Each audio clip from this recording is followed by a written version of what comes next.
வணக்கம் சார். வணக்கம் சார். நம்ம முதலீடு செய்யணும்னு வர்றவங்களுக்கு இருக்கக்கூடிய மிகப்பெரிய கேள்வி, பங்குச்சந்தையில் பண்ணலாமா இல்லை வேறு விதமான முதலீடுக்கு போகலாமா அப்படிங்கிறது. பங்குச்சந்தையில் ரிட்டர்ன் இருக்குன்றது இருந்தாலுமே அந்த ரிஸ்க் அவங்கள பயமுறுத்திக்கிட்டே தான் இருக்குது. இப்போ நம்ம பொதுவான முதலீட்டாளர்களுக்கு பங்குச்சந்தையில் முதலீடுங்கிறது சிறந்ததாக இருக்குமா இல்லை மியூச்சுவல் ஃபண்டில் முதலீடு சிறந்ததாக இருக்குமா அப்படிங்கிறத நம்ம ஒரு தெளிவுபடுத்தலாம் அப்படிங்கிறது தான் சார் நோக்கம். முதல்ல நீங்கள் பங்குச்சந்தை செயல்பாடு மியூச்சுவல் ஃபண்ட் செயல்பாடுங்கிறதுலேருந்து சொன்னீங்கன்னா உதவியாக இருக்கும். ஓகே சார், முதல்ல இந்த டாப்பிக்கில் நான் 3 நாள் கண்டினியூஸாக பேசலாம். ஓகே, ஸோ இவ்வளோ பெரிய டாபிக் இது. இங்கே 2-3 விஷயம். ஒன்று, நிறைய பேர் கன்ஃபியூஷன் சொல்லுவாங்கல்ல, கன்ஃபியூஸ்டாக இருக்காங்க. தட் இஸ் பங்குச்சந்தையில் வரும்போது பங்குச்சந்தையில் முதலீடு செய்கிறது 2 விதமான இது. ஒன்று, நிறைய பேர் ட்ரேடிங்காக வருவாங்க. அது இன்ட்ராடேயாக இருக்கலாம். நிறைய பேர் அதை ஸ்விங் ட்ரேடிங்னு சொல்லுவாங்க. இன்றைக்கி வாங்கி இன்றைக்கி விற்கிறது, இன்றைக்கி வாங்கி நாளைக்கு விற்கிறது, இன்றைக்கி வாங்கி மேபி ஒரு வாரம், ஒரு மாதம், ஒரு வருஷம் கழிச்சு விற்கிறது.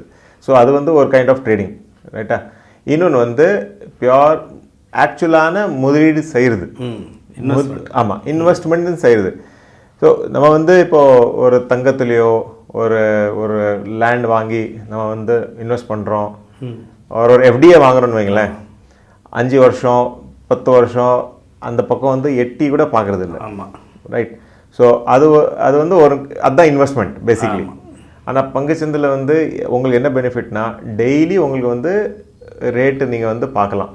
இன்றைக்கி நீங்கள் வாங்கியிருக்கீங்கன்னா அடுத்த நிமிடமே உங்களுக்கு ரேட்டு மாறும். அது ப்ளஸ் ஆகலாம், மைனஸ் ஆகலாம்னு சொல்லி நிறையா அந்த ஒரு ஆங்ஸைட்டி நிறைய பேருக்குள்ளே அது க்ரியேட் பண்ணுது.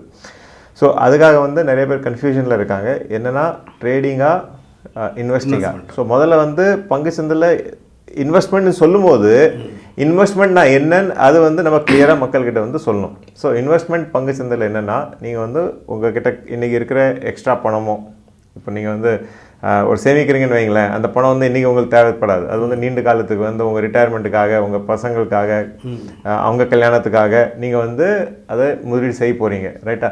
ஸோ அது அந்த மாதிரி செய்யும்போது உங்களை அடுத்த 5 வருஷம் 10 வருஷம் 15 வருஷம் கையில் இருக்கும்.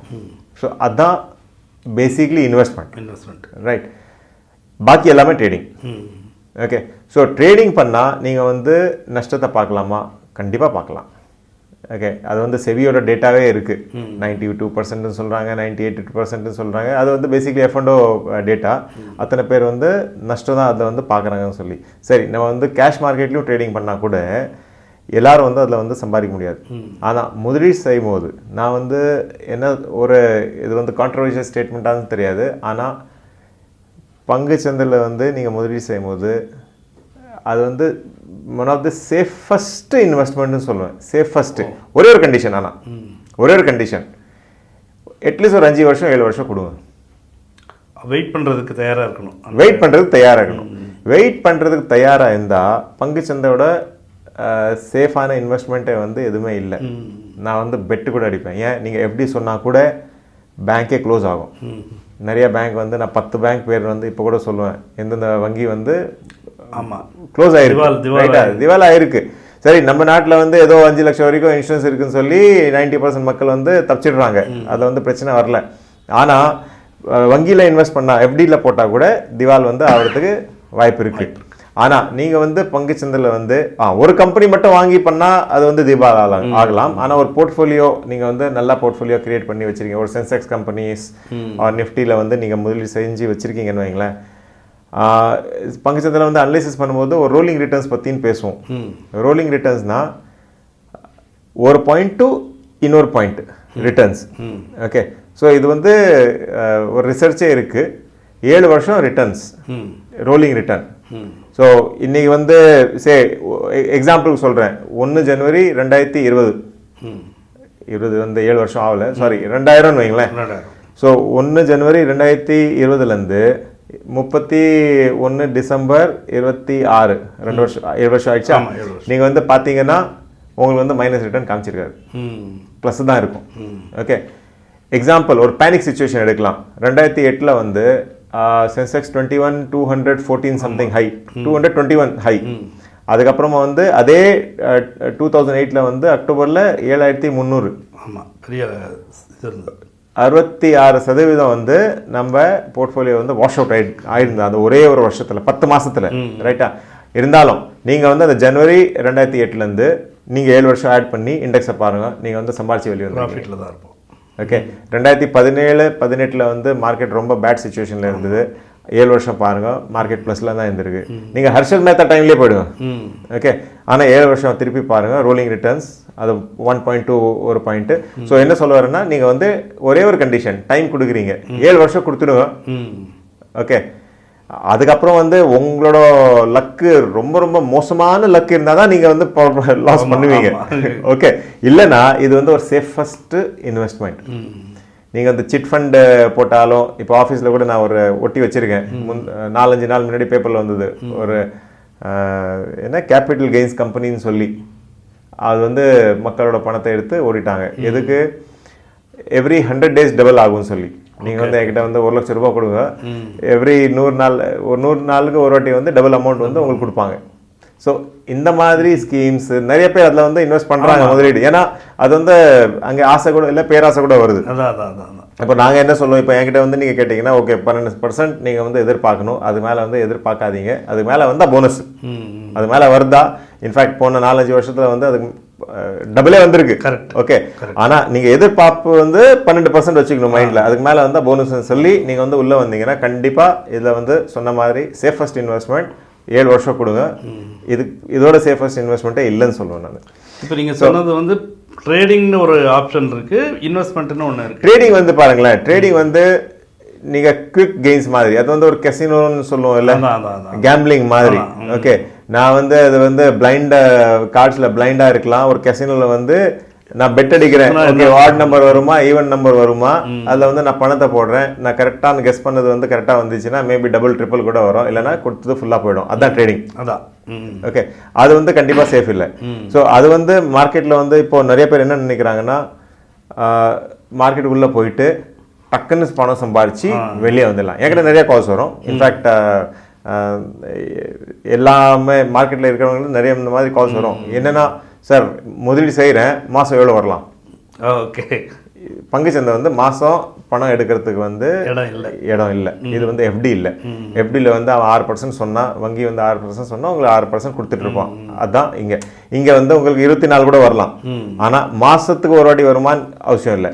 இங்கே ஒரே ஒரு எக்ஸாம்பிள், ஏன்னா நீங்கள் கேள்வி சொன்னது வந்து இன்னும் நான் ஃபஸ்ட் பார்ட்டாக தான் இருக்கேன். எக்ஸாம்பிளுக்கு என்னென்னா, ஒரு 100 ரூபா போட்டு 5 வருஷத்துல 160 ரூபா ஆகணும்னு வைங்களேன், 10% பர் இயர். நான் வந்து காம்பவுண்ட் எல்லாம் பண்ணல, ஜஸ்ட் ஃபார் சிம்பிள் அண்டர்ஸ்டாண்டிங். வருஷத்துக்கு 10 ரூபா சம்பாதிக்கணும் 100 ரூபாயில், 160 ரூபா 5 வருஷம் கழிச்சு ஆகும்னா நம்ம எல்லாரும் என்ன எதிர்பார்ப்பாங்க? அடுத்த வருஷம் 110, அடுத்த வருஷம் 120, அடுத்த வருஷம் 130, அப்படி 120 ஆகும்னு. பங்கு சந்தை அந்த மாதிரி இல்லை. அடுத்த வருஷம் 110 ஆகலாம், 2வது வருஷம் 140 ஆகலாம், ரைட்டா? 4வது வருஷம் 190 கூட வரும். ஆனா 5 வருஷத்துல 6 வருஷம் நீங்க தான் சொன்ன மாதிரி மேபி 160க்கு 5 ரூபாய் பிளஸ் ஆர் மைனஸ் வந்து அது வரத்துக்கு வாய்ப்பு இருக்கு. ஸோ அது வந்து ஸ்ட்ரெயிட் லைன்ல வராது amount. So first of all மக்கள் வந்து ட்ரேடிங் பண்றதா, முதலீடு செய்யறதா, முதலீடுனா என்ன, அது வந்து மைண்டில் கிளாரிட்டி இருந்தால் தான் பங்கு சந்தைக்குள்ள வரணும். ட்ரேடிங் வந்து ஒரு ஸ்விம்மிங் பூலில் நீச்சல் பண்ண தெரியாம குதிக்கிற மாதிரி. அந்த பங்கு சந்தை ஸ்விம்மிங் பூல் கூட சொல்ல மாட்டேன், போய் மெரினா பீச்சில் குதிக்கிற மாதிரி, மெரினா பீச்சில் குதிக்கிற மாதிரி. ஓகே. அங்கே வந்து நீச்சல் தெரியாம நீங்க வந்து உள்ள குதிச்சு நீங்க திருப்பி உள்ள போயிட்டீங்கன்னா அது வந்து கடலோட தப்பு இல்லை, உங்க தப்பு. உங்களுக்கு விஷயம் தெரியாம வந்து நீங்க உள்ள குச்சிருக்கீங்கன்னு சொல்லி அந்த மாதிரி நிறைய பேர் வந்து தப்பு பண்றாங்க. இப்போ உங்களோட அட்வைஸ்னா, இப்போ ஸ்டாக் மார்க்கெட்ல வரணும்னு நினைக்கிறவங்க இன்வெஸ்ட்மெண்ட் மைண்டோட வாங்க, ட்ரேடிங் மைண்டோட வராதீங்க. இல்ல, நான் இன்வெஸ்ட்மெண்ட் மைண்டோட வாங்கன்னு சொல்லல. உங்களோட எய்ம் என்ன? நான் வந்து இன்வெஸ்ட்மெண்ட் பண்ணும், கண்டிப்பா நான் வந்து லாஸ் பார்க்க கூடாது. ஏன் ஃபியூச்சருக்காக, ஏன் குழந்தைங்களுக்காக, அவங்களோட படிப்புக்காக, ஏன் ரிட்டையர்மெண்ட்டுக்காக நான் சொத்து சேர்க்கணும். நீங்க அந்த மாதிரி நினைச்சீங்கன்னா இன்வெஸ்ட்மெண்ட் தான் பண்ணும். ஓகே.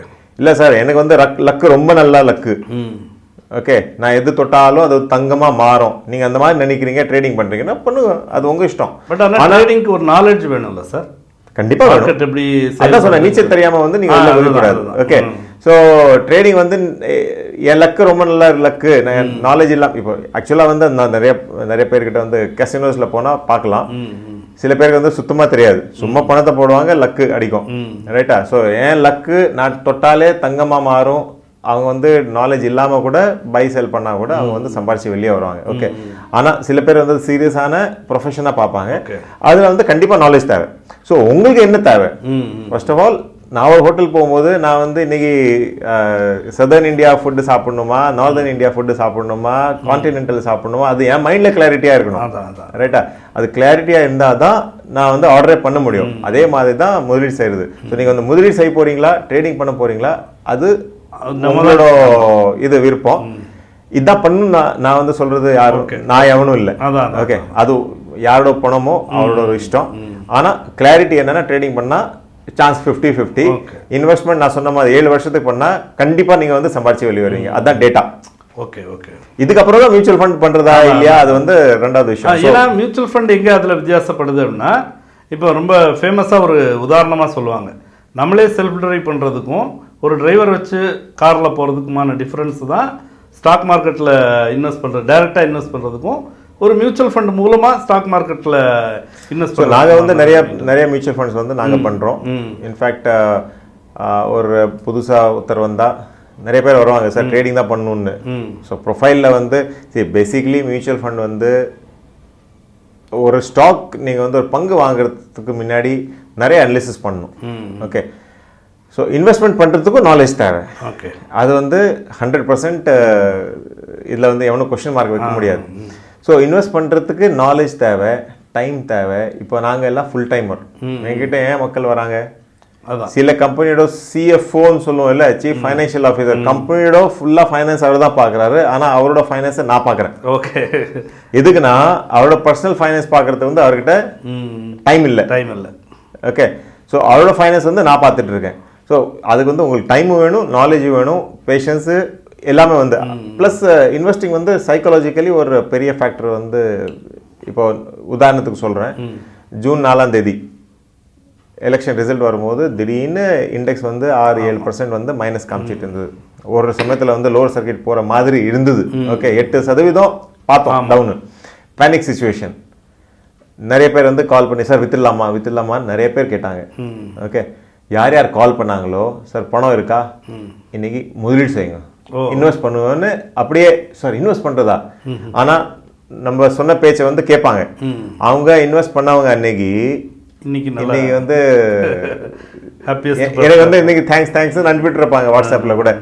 ஓகே, ஸோ அதான் வித்தியாசம். ஸோ சைக்காலஜிக்கலி என்னன்னா, ஒரு ஏன் ஃபுல் டைமர் கிட்ட வராங்க, எதுக்குன்னா நாங்கள் வந்து அந்த ஹேண்ட் ஹோல்டு வந்து கண்டிப்பாக பண்ண முடியும். ஓகே, ஸோ அதான் வித்தியாசம். ஸோ மியூச்சுவல் ஃபண்ட் வந்து டெஃபினட்டாக ஒரு புதுசாக பிகினர் வராருன்னா அந்த ரூட்டாக போகிறது தான் பெட்டர். நீங்கள் வந்து 10th 12th காலேஜ் படிக்காமல் நான் டைரெக்டாக பிஹெச்டி பண்ணுற மாதிரி தான் எஃப்என்டர் பண்ணுறது. ஓகே, சரி, நான் டைரெக்டாக இன்வெஸ்ட்மெண்ட்டும் நான் டைரெக்டாக பண்ணேன்னா நீங்கள் வந்து போஸ்ட் கிராஜுவேஷன் பண்ணுற மாதிரி. நான் என்ன சொல்லுவேன்னா, நீங்கள் வந்து ஸ்டெப் பை ஸ்டெப் பண்ணணும். முதல்ல வந்து 10th பண்ணணுன்னா நீங்கள் வேறு மியூச்சுவல் ஃபண்ட் பண்ணுங்க, ஸ்டார்டிங் அதில் பண்ணுங்க. அதுக்கப்புறமா படிப்படியாக நீங்கள் வந்து உங்கள் நாலேஜ் பேஸ் ஏறும் போது நீங்கள் மற்ற விஷயத்தில் வந்து வரலாம். ஆனால் மியூச்சுவல் ஃபண்ட் வந்து ஒன்று உங்களுக்கு டைம் தேவையில்லை, வேற ஒன்றும் வந்து உங்களுக்கு ப்ரொஃபஷனலி மேனேஜ் ஃபண்ட்ஸ் இதெல்லாம். அண்ட் இருக்கிற டிரான்ஸ்பரன்சிக்கு வந்து யார் என்ன பண்ணுறான்னு எல்லாமே வந்து உங்களுக்கு வந்து விஷயம் தெரியும். ஸோ மியூச்சுவல் ஃபண்ட்லேயும் அதே விஷயம் தான். செக்டரல் ஃபண்டை விட்டுடுங்க, ஒரு டைவர்சிஃபைட் ஃபண்டு. நீங்கள் எந்த ஃபண்டு வேணால் எடுங்க, 7 வருஷம் ரிட்டர்ன்ஸை பாருங்கள். இருக்கிறதுல இண்டஸ்ட்ரியில் இருக்கிறதுலே மட்டமான ஃபண்டு கூட உங்களுக்கு வந்து பாசிட்டிவ் ரிட்டர்ன் கொடுத்துருக்கும். ஓகே ஓகே ஓகே, இருக்கிறதுல மட்டமானே ஃபண்டு. ஓகே, ஸோ ஒரு ஃபண்டை வந்து 50% உதாரணத்துக்கு எக்ஸாம்பிளுக்கு, இன்னொரு ஃபண்டு வந்து மேபி 10% கொடுத்துருக்கலாம், ஆனால் பாசிட்டிவாக கொடுத்துருக்கோம். ஸோ அங்கேயும் வந்து நீங்கள் இந்த 7 வருஷம் வெயிட் பண்ணி எவனும் வெயிட் பண்ணி இருந்தால் நீங்கள் வந்து லாஸே பார்த்துருக்க மாட்டீங்க. ஸோ மியூச்சுவல் ஃபண்ட் இருந்தாலும் சரி, டைரக்ட் ஈக்விட்டி இருந்தாலும் சரி. டைரக்ட் ஈக்விட்டினா ஒரு பங்கு வாங்கக்கூடாது. நிறைய பேர், நான் வேற ஒரு பிரமிட் சைமேரான்னு சொல்லி ஒரு சென்னை கம்பெனி இருந்தது, உதாரணத்துக்கு சொல்கிறேன். க்ளோஸ் ஆயிடுச்சு. ஓகே, ஸோ நீங்கள் ஒரே ஆல் லெக்ஸ் இன் பேஸ்கெட்னு சொல்லணும்ல, ஒரே கம்பெனி வாங்கி அது வந்து 0 ஆகிட்டு சார் நான் தப்பு பண்ணிட்டேன்னு சொன்னால் அது வந்து நான் சொன்ன மாதிரி நீச்சல் தெரியாமல் கடலில் குதிக்கிற மாதிரி. ஆனால் அதே வந்து ஒரு நீங்கள் 10-15 நல்ல கம்பெனியை வாங்கி வச்சுருந்தீங்கன்னா 2 திவால் ஆகட்டும், உன்னோட லாஸ் இன்னொன்று பேர் பண்ணி ஒரு திவால் ஆனால் கூட நீங்கள் வந்து ஆஃப்டர் 5-6-7 இயர்ஸ் நீங்கள் வந்து பாசிட்டிவிட்டி இருந்தால் பார்த்துருப்பீங்க. ஸோ இப்போ நீங்கள் சொல்கிறபடி பார்த்தாக்க ஒரு புது இன்வெஸ்டராக வர்றவங்க முதல் ஆப்ஷனாக மியூச்சுவல் ஃபண்டு சூஸ் பண்ணலாம், அதுக்கு அடுத்ததாக இன்வெஸ்ட்மெண்ட்டுக்கு போகலாம், அதுக்கப்புறமா நீங்கள் ட்ரேடிங் பற்றி யோசிக்கலாம் அப்படின்றீங்க. ட்ரேடிங் பற்றி நீங்கள் வந்து எப்போ யோசிக்கணும்னா நீங்கள் வந்து ஃபுல் டைமராக பண்ண மாதிரி இருந்தால் அதுக்கான ஒரு டைம் உங்களால் ஒதுக்க முடியுங்கிற பட்சத்தில். இப்போ நீங்கள் வந்து ஒரு யூடியூப் சேனல் ரன் பண்ணுறீங்க, ஓகே, ஸோ இப்போ மார்க்கெட் ஹவர்ஸ்ன்னு வைங்களேன். இப்போ மார்க்கெட் ஹவர்ஸில் வந்து நீங்கள் உட்காந்து பேசிட்டுருக்கீங்க, அதே வந்து நீங்கள் உங்கள் சொந்த பணம் வந்து மார்க்கெட்டில் போட்டு ட்ரேடிங் பண்ணிட்டு இருந்தால் இந்த வேலை பண்ண முடியுமா? Correct, right. ஸோ ட்ரேடிங் வந்து எல்லாருக்கும் இல்லை. நீங்கள் வந்து இன்னொரு ப்ரொஃபஷனில் இருக்கீங்கன்னா அந்த ப்ரொஃபஷனலில் நீங்கள் வந்து கான்சன்ட்ரேட் பண்ணணும். ஒரு ஐடி எக்ஸாம்பிள் சொல்கிறேன், ஐடி கம்பெனியில் ஒருத்தர் வேலை செய்கிறாரு, ட்ரேடிங் பண்ணுறாரு, ஓகே, பகலில். ஸோ அவர் வந்து ட்ரேடிங் செய்யும்போது அவர் ஐடி கம்பெனிக்கு வேலை செய்கிறாரா, அவருக்காக வேலை செய்கிறாரா? ஒன்று, ஐடி கம்பெனி எதுக்கு வருமானம் கொடுக்கணும், ஐ மீன் சேலரி கொடுக்கணும், சம்பளம் கொடுக்கறது ஐடி கம்பெனி. ஆனால் நீங்கள் வந்து உங்களோட பர்சனல் ட்ரேடிங் பண்ணிட்டுருக்கீங்க. ஸோ பேசிக்காக என்ன, நீங்கள் வந்து அங்கே தான் ஃபோக்கஸ் பண்ணணும். ஸோ ட்ரேடிங் பண்ணணும்னு அவசியமே இல்லை. ட்ரேடிங் வந்து சில பேர் பண்ணுவாங்க, ஓகே என்கிட்ட டைம் இருக்குது சார், அந்த ஃப்ரீ டைமில் நான் வந்து பண்ணுறேன், அது உங்கள் இஷ்டம். ஆனால் பேசிக்கலி ஆஸ் அ இன்வெஸ்டர் நீங்கள் வந்து மியூச்சுவல் ஃபண்ட் இருந்தாலும் சரி, ஒரு போர்ட்ஃபோலியோ ஸ்டாக் மார்க்கெட்டில் பண்ணுறீங்கன்னா மேபி ஒரு போர்ட்ஃபோலியோ மேனேஜரோட ஹெல்ப் எடுத்து பண்ணுறீங்கன்னா அட்லீஸ்ட் சம்பாதிச்சு வெளியே வருவீங்க. Okay okay okay okay sir, இந்த டாப்பிக்கில் உங்களோட கிளாரிஃபிகேஷன் ரொம்ப யூஸ்ஃபுல்லாகவே இருந்திருந்தீங்க. இன்னொரு சந்தர்ப்பத்தில் சந்திக்கலாம். தேங்க்யூ.